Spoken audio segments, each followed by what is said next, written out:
আমি রোড শোর চলে আসলাম একটি ভিডিও নিয়ে। তো আজকে একটু ঘুরতে বেরোইছি, তো ভাবলাম আপনাদের সাথে শেয়ার করি। হয়তো আপনারাও খুবই সহজে আসলে ঘুরে আসতে পারেন এই দুইটা প্লেস। আমার আসলে খুবই পছন্দের জায়গা এই জায়গাগুলো। প্রথম প্লেস হচ্ছে বিডি কায়াকিং, যেটা উত্তরা দিয়াবাড়িতে অবস্থিত।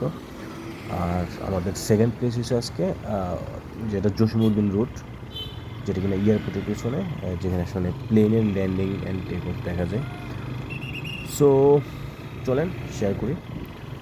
নর্মালি আমার বাসা মিরপুর, তো মিরপুর থেকে আমি মিরপুর ডিএইচএসের ভিতর থেকে যাচ্ছি। তো এটা হচ্ছে ডিএইচএস থেকে উত্তরা যাওয়ার যে রাস্তা। সো এই রাস্তাটা খুবই সুন্দর একটা রাস্তা, মেট্রো রেলের নিচ ধরে রাস্তাটা চলে যায়। সো আমরা প্রথমে যাব বিডি কায়াকিং। তো চলুন আমরা এখানে যাই, এখানে কী কী আছে সেগুলো এক্সপ্লোর করে একসাথে। তারপর আমরা ওইখান থেকে চলে যাব জসীমউদ্দিন রোড। তো যারা কিনা এখানে ঘুরে আসতেছেন, যাদের বাইক নাই, তারা চাইলে ইজিলি মেট্রো রেলে আসতে পারেন। সো এই যে আমাদের সামনে একটা স্টেশন আছে, যেটা হচ্ছে উত্তরা দক্ষিণ। সো আপনি যে কোনো জায়গা থেকে এই উত্তরা দক্ষিণ স্টেশনে আসবেন, এবং এখান থেকে নাইমা ম্যাক্সিমাম 5 মিনিট হাঁটলেই আপনারা বিডি কায়াকিং ওই প্লেসটায় চলে যেতে পারবেন। সো এই যে দেখেন, আমরা এখন যে স্টেশনটা আছি এটাই উত্তরা দক্ষিণ। তো আপনারা এখানে এসে যদি নামেন, খুবই সহজে আপনারা 5 মিনিট যদি হাইটে একটু সামনে যান, তাহলেই বিডি কায়াকিং এই যে জায়গাটা, ওই জায়গাটা চলে আসতে পারবেন। সো এইখানে আপনারা চাইলে একা, বন্ধুবান্ধব অথবা পরিবার পরিজন নিয়েও আসতে পারবেন। খুবই সুন্দর একটি মনোরম জায়গা। আর এই জায়গাটা মূলত বিখ্যাত হয়েছে মানে কায়াকিংয়ের জন্য। আর এখন যেহেতু পানির সিজন, এখন খুবই বেস্ট একটা সময়। সো চলুন, আমরা এখানে চলে আসছি। সো চলুন আমরা একসাথে এক্সপ্লোর করি কী কী আছে এখানে। রাজু,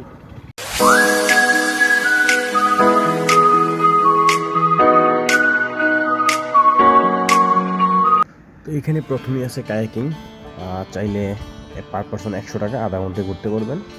এখানে আছে নাগরদোলা, তারপর বাচ্চাদের জন্য ছোট ছোট রাইড, হেলিকপ্টার রাইড, তারপর এখানে ট্রেন রাইড, তারপর একটু বড়দের জন্য আছে এখানে নৌকা রাইড। তারপরে এখানে আছে ওয়াটার জোর্ডিং, যেটা কিনা পার পারসন 200 টাকা করে, আধা ঘন্টা। অ্যান্ড পরিবার পরিজনে খাওয়ার জন্য এখানে চটপটি, ফুচকা, ঝালমুড়ি এগুলো পেয়ে যাবেন। খুবই সুন্দর লাগবে, লেকের পাশে বসে আসলে খাবেন। আর খাওয়ার পাশাপাশি পাশের মেট্রো রেলের একটু পর আসা যাওয়া আপনার সময়টাকে খুবই উপভোগ করাবে।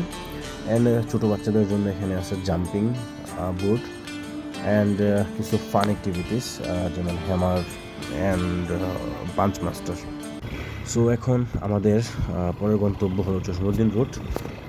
তো আসলে প্লেন পছন্দ করে না এমন মানুষ অনেক কমই আছে। আসলে প্লেনের সাউন্ড শুনলে আমরা আসলে প্লেন খুঁজি। তো আমরা এখন যাব হয়েছে প্রিয়াঙ্কা রানওয়ে সোসাইটি, এটার ভিতর দিয়ে, এটা আবাসিক। তো এটার ভিতর দিয়ে আমরা যাব তো প্লেন দেখার জন্য। আসলে প্লেন দেখলে আমরা সবাই সচরাচর একটু খুঁজি যে প্লেনটা কোথায় দিয়ে যাচ্ছে, একটু দেখার জন্য অনেক চেষ্টা করি। সো আসলে যখন আপনি অনেক কাছ দিয়ে প্লেন দেখতে পারবেন, তখন আপনি কেন এই জায়গায় আসবেন না, তাই না? তো চলুন, আমরা অলরেডি চলে আসছি আমরা এখানে। এটাই জসীমউদ্দিন রোড, এই যে দেখতেছেন, এই যে ডান পাশের যে এরিয়াটা, এগুলো আসলে রানওয়ে এবং এয়ারপোর্টের ভিতরের জায়গা, রেস্ট্রিক্টেড। সো আমরা এখান দিয়ে আসলে মাথার উপর দিয়ে প্লেন যাই, সো আমরা খুবই কাছ থেকে প্লেন দেখা যায়। তো আমরা চলে আসছি অলরেডি। সো আমরা এখন বাইক পার্ক করে দেন আমরা একটু এসে দেখবো এবং জিনিসগুলো উপভোগ করবো এবং আপনাদের কাছে শেয়ার করব। সো আমরা এখন চলে আসছি। সো এখনই একটা প্লেনের আমরা ভিডিও করব। এই যে আমরা একটা প্লেনের ভিডিও করতেছি, যেখানে দেখা যাচ্ছে যে বাংলাদেশ বিমান বোয়িং 777 এটা আসলে আসতেছে, এই যে ল্যান্ড করতেছে এখানে।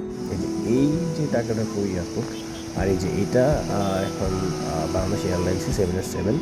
তো এটা আসলে মাত্র টেক অফ করবে, তো এসে রানওয়েতে জায়গা নিল।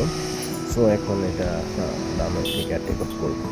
সো জানাবেন আপনাদের কেমন লাগলো এবং আপনারা কবে ঘুরতে আসতেছেন।